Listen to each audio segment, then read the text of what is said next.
Shalom. This is the book of Jude, verse 24. And unto him that is able to keep you from falling, and to present you faultless before the presence of his glory, with exceeding joy, to the only wise power of a Savior, be glory and majesty, dominion and power, both now and ever, so be it.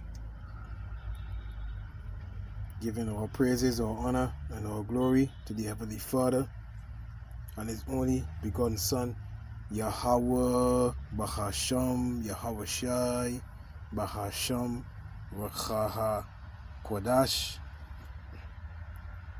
And double honor to my teachers, the apostles, the elders, and the bishops of Great Millstone, who watch over our souls.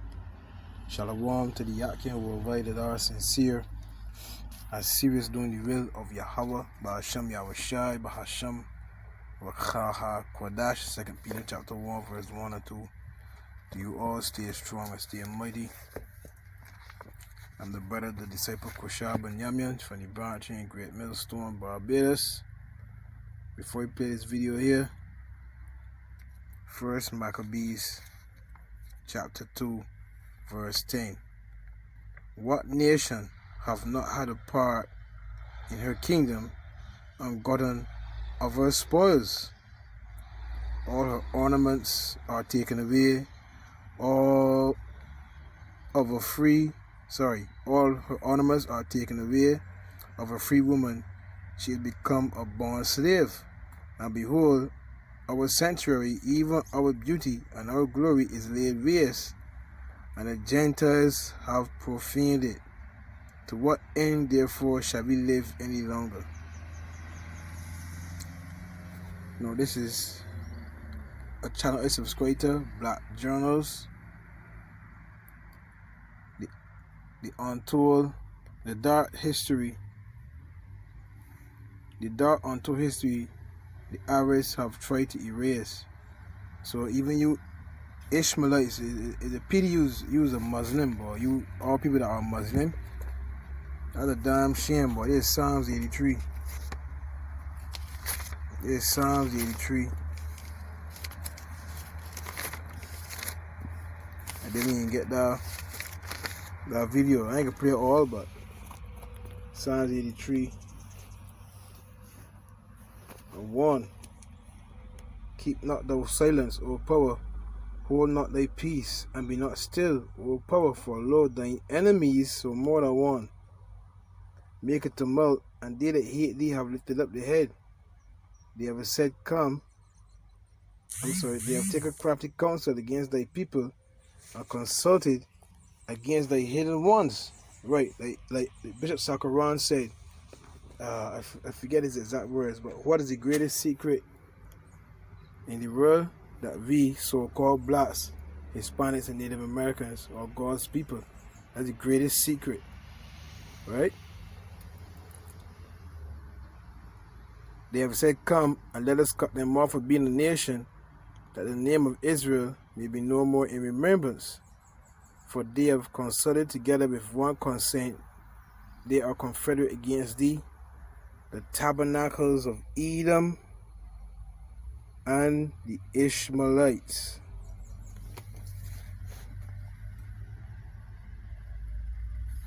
The 25th of March was, as usual, commemorated as the day Britain officially abolished its slave trade in 1807. But how many recall that Arab slavers were the first and last in modern times to ship millions of Africans out of the continent as slaves? The Arab history of anti-black racism predates European anti-black racism by several centuries. The early Islamic Empire exhibited all the characteristics of anti-black racism, and blacks suffered the lowest form of bondage. Europeans took photographs of chained black African slaves in Arab slave trading vessels on the east coast of Africa in the 1880s. Slavery persisted openly in Saudi Arabia and other Muslim countries in the latter half of the 20th century, 100 years after slavery was abolished in the United States. As late as the 1960s, African Muslims still sold slaves when they arrived on pilgrimages, as a way to finance their pilgrimages. Arab nations lagged far behind the rest of the world in abolishing slavery. Saudi Arabia, and Yemen in 1962. United Arab Emirates. They lag far behind in abolishing slavery. That's Ishmaelites, Ishmael. Over here, according to Coolie Man. This company, with the big vans and sell, because their houses and sell all kind of household things, man. And they got the car parts store, they got the car parts sector taken up, man. You see? Japan, the Japanese models, you know what I mean? They got it taken up, man. Tires. Ishmael making a killing off of we. And they fuck a lot of raw women too. Excuse my language if you don't like it. But they deal with a lot of raw women too. And they're proud. Emirates in 1963, Oman in 1970. However, unlike the rest of the Arab nations, hereditary racial slavery persists in Mauritania, despite multiple official attempts to abolish it. In 1981, by presidential decree, Mauritania became the last country in the world to abolish slavery, but no criminal laws were passed to enforce the ban. Under international pressure in 2007, the Mauritanian government passed a law allowing slaveholders to be persecuted. However, that law has rarely been enforced. Far more anti-slavery human rights activists have been prosecuted than the handful of Mauritanian white masters. In addition, slavers are offered compensation for freeing the enslaved, while the victims of the brutality are offered nothing. In 2015, under international... So they get offered money while we still suffer. We ain't get offered nothing for the pain and suffering we went through. National and some domestic mobilization pressure, the Mauritanian government created 3 special courts to prosecute slavery, but so far they have only tried very few cases. However, that's just not all about this oddly unique sect of slavers. The Arab slavers, at some point in history driven outrageously by their odd ambition for economic power and human control, had their African male captives subjected to unimaginable suffering and exploitation. Castration. Yes, you heard correctly. Now it is of utmost importance to note that... Cut off our penises, big man. That's what Ishmael did. Ishmael cut off the men's rods. Ishmael cut off the men's rods. Hold a minute, man. It came back there. Hold a minute, it came back.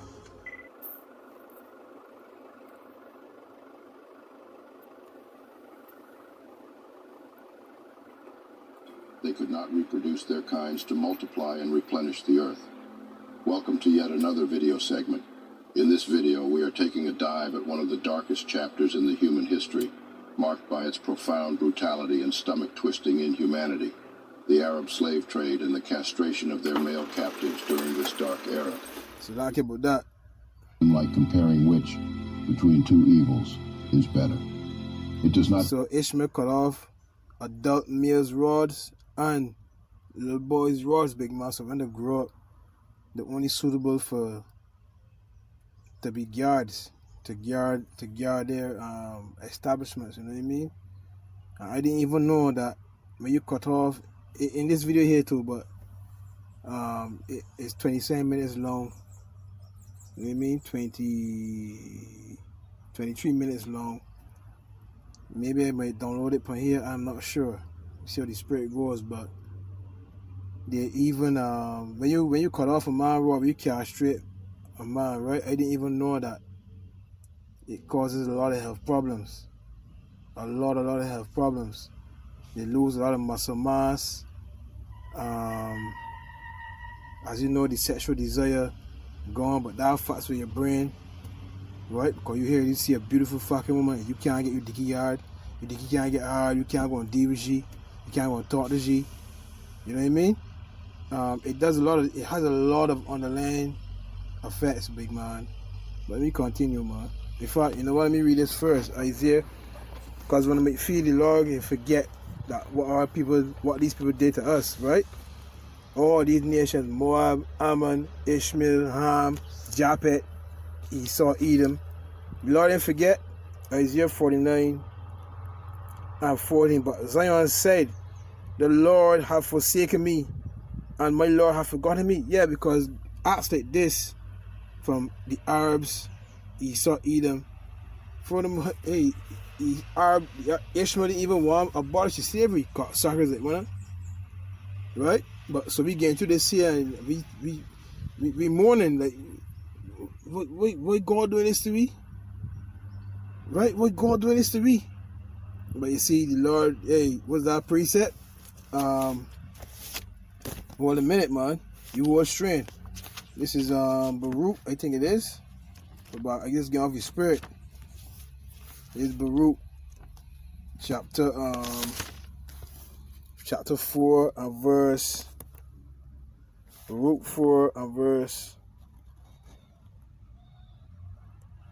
6. Ye were sold to the nations, not for your destruction, but because ye moved the Most High to wrath, ye were delivered unto the enemies.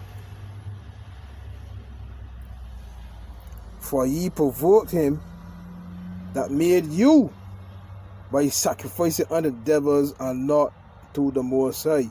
Ye have forgotten the everlasting power that brought you up, and ye have grieved Jerusalem that nursed you. You see? So back in Isaiah 49 and 14. But Zion said, the Lord hath forsaken me, and my Lord hath forgotten me. Can a woman forget her second child, that she shall not have compassion on the son of her womb? Yea, they may forget, yet will I not forget thee. Behold, I have graven thee upon the palms of my hands. Thy walls are continually before me. So the Lord ain't forget, big man. The Lord ain't forget. The Lord ain't forget. All punishment soon up, big man. See? All punishment soon up. We're straying, man. It is Psalms. What does it say, my brother?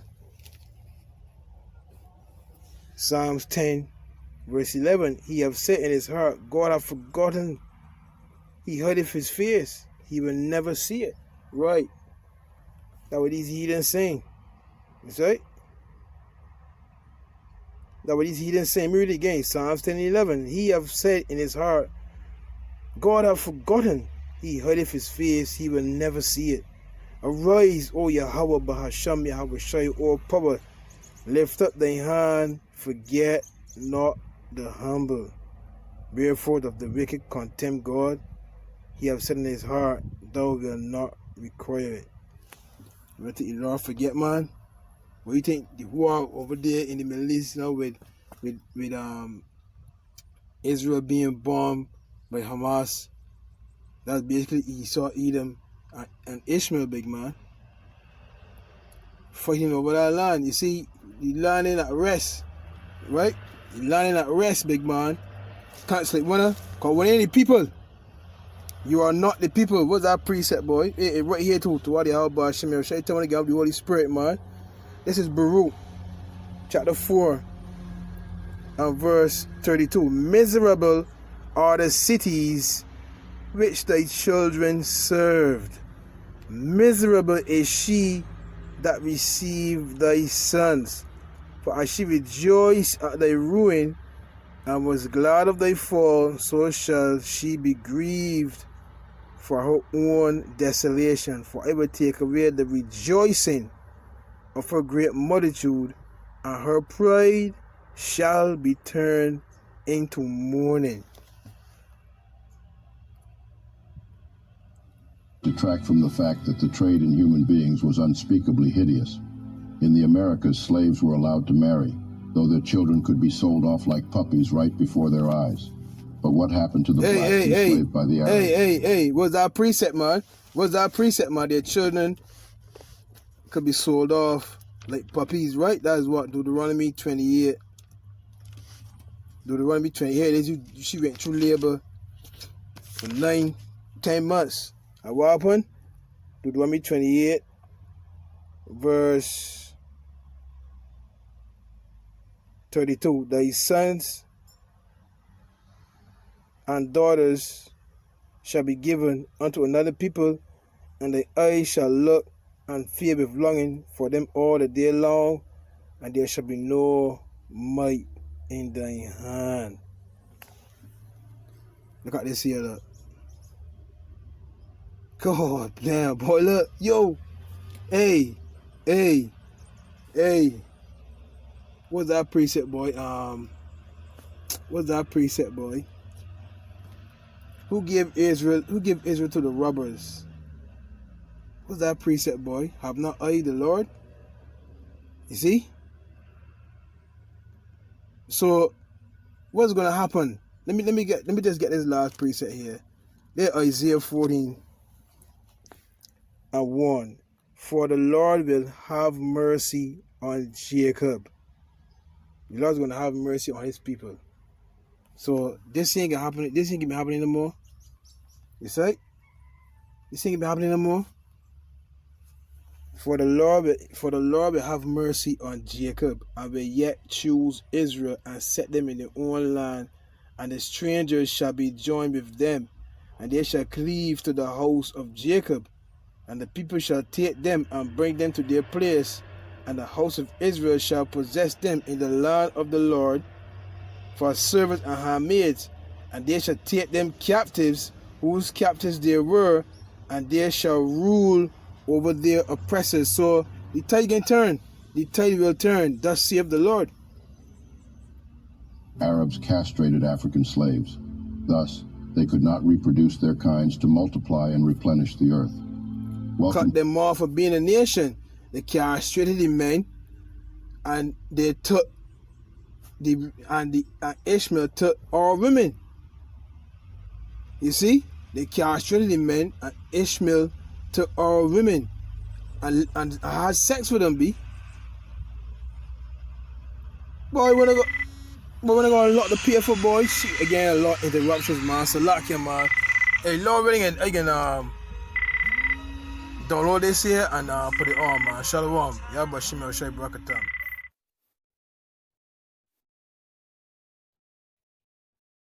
Family and friends to keep spreading our eye-opening black narrative, and subscribe to keep the channel growing. Your support means a lot to us.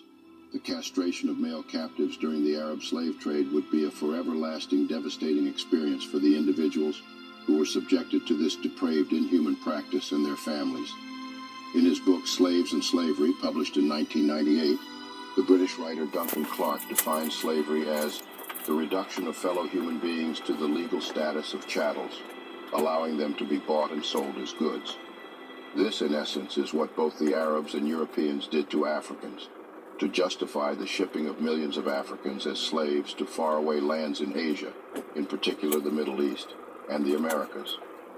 The African slave trade, surely one of the most tragic and disturbing episodes in the history of mankind, Clark uncovers in his book, had its origins in the intervention of forces from the civilizations that developed in the regions of the Mediterranean Sea, today's Europe and the Middle East, into the arena of the more fragmented civilizations of sub-Saharan Africa. Africa became a source of slaves for the cultures of the Mediterranean world many centuries before the discovery of the Americas, but it was that discovery and the resulting shift in focus towards the Atlantic that prompted the culminating explosive growth in slavery with such tragic effect. Slavery was, in fact, a central feature of life in the Mediterranean world, especially in Mesopotamia, ancient Egypt, Greece, Imperial Rome, and the Islamic societies of the Middle East and North Africa. The most important source of slaves in medieval Europe, Clark's research shows, was the coast of Bosnia on the eastern shores of the Adriatic Sea. The word slave and its cognates in most modern European languages is itself derived from Sclavis's meaning Slav, the ethnic name for the inhabitants of this region. For various reasons, including the harshness of the terrain and endemic warfare among local clans, Bosnia proved the most convenient and long-lasting of these slave-supplying regions. Whichever clan gained a temporary upper hand was always willing to sell its captured rivals in exchange for the goods of the Mediterranean world in the markets of the ancient Romanized city of Ragusa, that is, present-day Dubrovnik. From there, Slavs were shipped as slaves by Venetian merchants to supply new markets in the Islamic world. Thus, for the Islamic world, Clark further reveals, Slavs provided the major source of slaves in the 250 or so years between the defeat at the Battle of Poitiers in AD 732 that forced the consolidation of their dramatic conquests across North Africa and the Iberian Peninsula, cutting back the flow of war captives, and the expansion of the import of black Africans across the Sahara from around AD 1000. The number of people enslaved by Muslims has been a hotly debated topic, especially when the millions of Africans forced from their homelands are considered. With full control of a great part of Africa, the Arabs began to capture young boys and girls and took them to Egypt, where they were sold into slavery within Africa, or taken across the Indian Ocean to Indonesia, China, Southwest Asia, and India. By the 10th century, the demand for slaves from Africa to work as plantation hands, sex slaves, domestic maids, and slave warriors had increased greatly, so much so. Zechariah 11 verse 5, whose possessors slay them, and hold themselves not guilty, and they that sell them say, Blessed be the Lord, for I am rich, and their own shepherds pity them not. Zechariah 11 verse 5, whose possessors slay them, and hold themselves not guilty, and they that sell them say, Blessed be the Lord, for I am rich, and their own shepherds pity them not.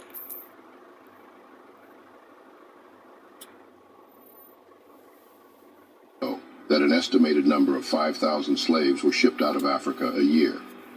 The historian Paul Lovejoy estimates that some 9.85 million Africans were shipped out as slaves to Arabia, and in small numbers to the Indian subcontinent. Lovejoy breaks his figures down as follows. Between AD 650 and 1600, an average of 5,000 Africans were shipped out per annum by the Arabs. This makes a rough total of 7.25 million. Then, between 1600 and 1800, another 1.4 million Africans were shipped out by the Arabs. The 19th century represented the highest point of the Arabian trade, as 12,000 Africans were vehemently shipped out per annum. The total figure for the 19th century alone was 1.2 million slaves to Arabia. Some other historians estimate altogether that between AD 650 and 1900, 10 million to 20 million people were enslaved by Arab slave traders. Others believe that over 20 million enslaved Africans alone had been delivered through the trans-Saharan route alone to the Islamic world. Dr. John Alambella Azuma estimates in his 2001 book, The Legacy of Arab Islam in Africa, that over 80 million more black people died over that route. The Arab slave trade was so intense, bloody, merciless to say the least. The cruelty on African captives by the Arabs was beyond telling. Similar to the transatlantic slave trade, captured slaves were beaten to be weakened and chained together. However, captured victims in the sub-Saharan slave trade had to endure several weeks of walking through the desert, carrying loads for their new masters from West or East Africa, to where they were eventually sold in the slave markets: Cairo, Baghdad, Istanbul, Mecca, and other centers. These slaves played various roles in the economy of the Muslim world. They were used as servants, harem keepers, laborers in fields, mines, and hydraulic yards, and as cannon fodder in armies. In several of his detailed books about the slave trade, British explorer Henry Hamilton Johnston explains how several slaves died in the desert, while others who fell sick or were badly bruised and could not make it were brutally killed by their masters. David Livingstone, the British missionary, traveler, and explorer, was so upset by the way the Arabs treated their African slaves that he wrote back home in the year 1870. These were his words: "In less than I take to talk about it, these unfortunate creatures, 84 of them, wended their way into the village where we were. Some of them, the eldest, were women from 20 to 22 years of age, and there were youths from 18 to 19 years, but the large majority was made up of boys and girls from 7 years to 14 or 15 years of age. A more terrible scene than these men, women, and children I do not think I ever came across. To say that they were emaciated would not give you an idea of what human beings can undergo under certain circumstances. Each of them had his neck in a large forked stick weighing from 30 to 40 pounds and 5 or 6 feet long, cut with a fork at the end of it where the branches of a tree spread out. The women were tethered with bark thongs, which are of all things the most cruel to be tied with. Of course, the bark thongs are soft and supple when first stripped off the trees, but a few hours in the sun would make them about as hard as the iron round packing cases. The little children were fastened by thongs to their mothers. As we passed along the path through which these slaves had traveled, I was shown a spot in the bushes where a poor woman the day before, unable to keep up with the march and most likely to hinder it, was cut down by the axe of one of these slave drivers. We went on further and were shown a place where a child lay. It had been recently born, and its mother was unable to carry it from debility and exhaustion. So the slave trader had taken this little infant by its feet and dashed its brains out against one of the trees.